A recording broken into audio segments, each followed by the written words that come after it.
Alin yun? Smoke, di ba? Oo. Smoke belching. Diba? Ay, teka, sama ako dyan eh. Ano yan eh? Sir, magandang gabi sa iyo. Magandang gabi. Sir, agree po ba kayo na ang Mindanao daw ay hiwalay sa Pilipinas? Unang-una, ang Mindanao ay bahagi ng Pilipinas. Pinaglaban ito ng ating mga ninuno. Nagpuhunan tayo ng pawis, dugo at panahon upang ipaglaban ang kabuuan ng Pilipinas. Ang Mindanao, oo, ito ay mayaman dahil nandyan talaga yung karamihan ng ating natural resources. Pero ito ay bahagi, pero ano yung dahilan mo para ito ay hiwalay? Una siguro, ilan na ba yung mga sumubok na hiwalay ito? Unahin natin si Norme Suarez na 1974. Binuo ang Moro National Liberation Front at gusto magsesid sa Pilipinas. Pero hindi ito nagtagumpay. Ilang libong dugo, ilang libong buhay ang nawala. Ikalawa, noon dahil sa corruption, nawala itong MNLF, pumasok naman yung MILF. So binigyan natin ito ngayon ng bago magkaroon ng peace talk, nais din humiwalay ng MILF. Subalit hindi rin nagtagumpay. Hindi lahat ng Pilipino, hindi lahat ng taga Mindanao ay nais humiwalay sa Pilipinas. Unang-una, walang batas na nagsasabi na legal na pwede kayong humiwalay sa Pilipinas. O pwedeng hiwalay ang Mindanao sa kabuuan ng ating bayan. Maliban na lamang kung panibagong revolusyon na naman ang kanilang gagawin.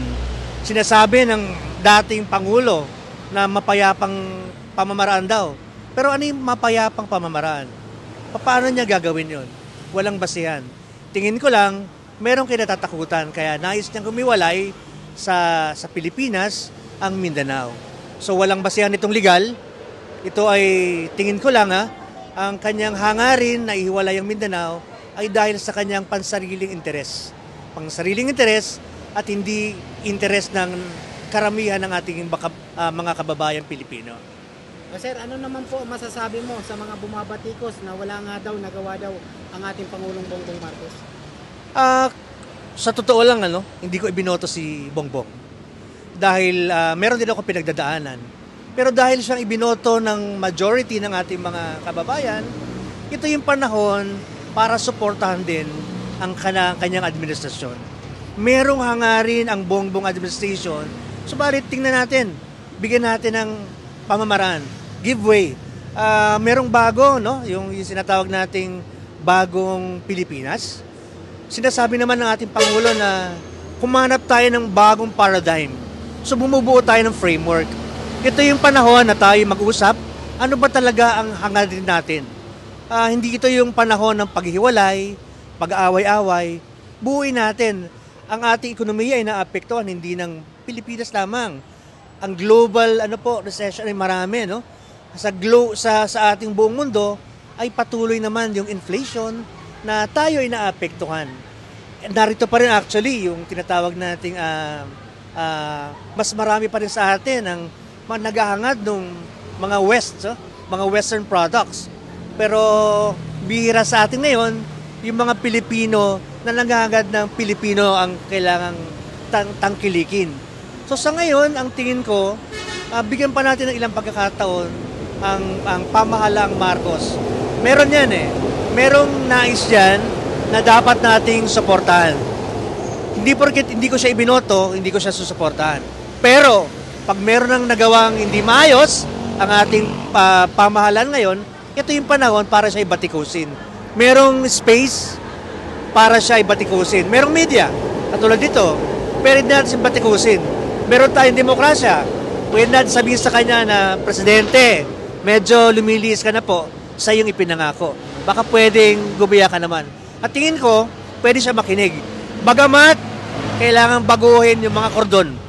Ang laki-laki ng kordon niya Ibig ko sabihin na malalaki na ulo, mga nasa paligid sa kanya. So baka naman yung ibang mga tao, mga mamamayan na naghahangad na maiparating ang mga hinaing ay hinaharangan.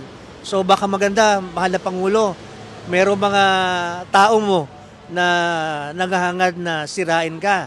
baka mas maganda na linisin na rin natin ito.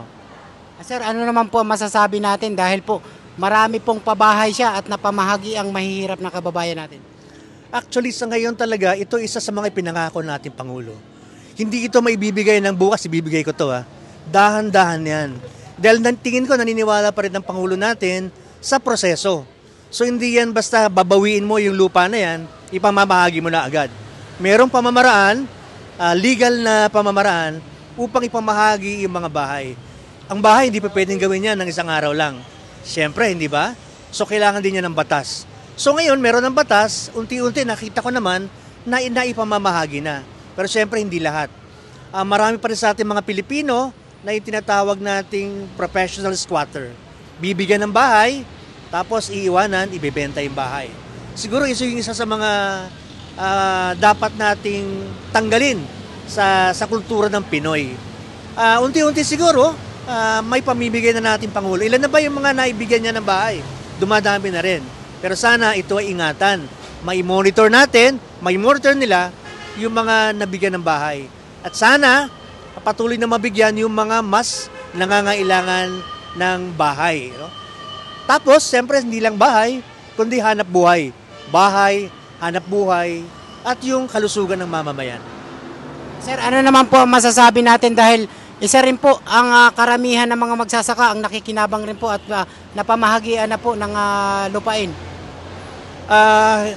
Unang-una, meron tayong batas yung Land Reform Program.